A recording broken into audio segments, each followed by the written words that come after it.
John, why should somebody invest in a Phoenix multifamily building long term?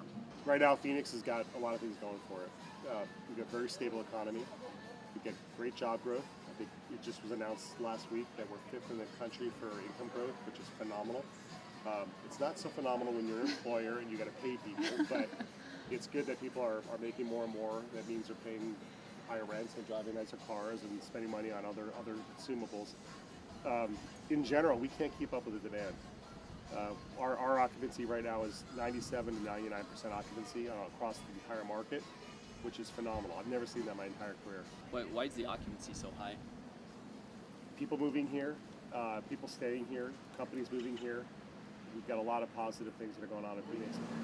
But in general, we're a stable economy. We don't have hurricanes. We don't have earthquakes. We don't have other major events. It's hot in the summer. That's probably the worst about it.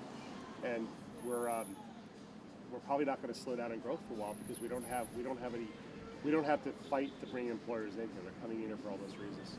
And I think that the trends with both millennials, where they want to live in a more urban location, has driven the kind of resurgence of downtown Phoenix and uptown Phoenix, especially with multifamily. They don't care about moving out to the suburbs and getting a house right away. They would rather live close.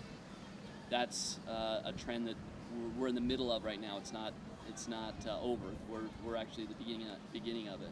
And then with the baby boomers, we're about halfway through the baby boomer retirement cycle, about 10 years in, and those folks are also they're going back. They're kind of going back with their kids. They're downsizing. They're getting out of their 2,700 square foot house, getting rid of the grand piano, all the extra stuff, and moving into a 1 or 2 bedroom apartment where they can get to the airport quickly.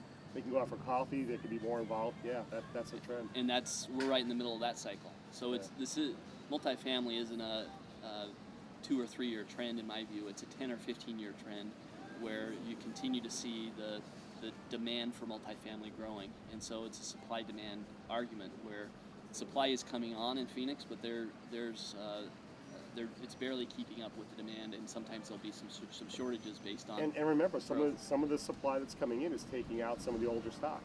We saw that in the neighborhood we're doing our Marlette property, where smaller apartment buildings, some small houses, some rental homes, were all being taken out to build higher density housing. So I think that's going to be more of a trend. We're going to see more housing clustered in central areas. There's nothing wrong with living in the suburbs, but I just think people they want to be around places where they can go out and have fun and enjoy the neighborhood.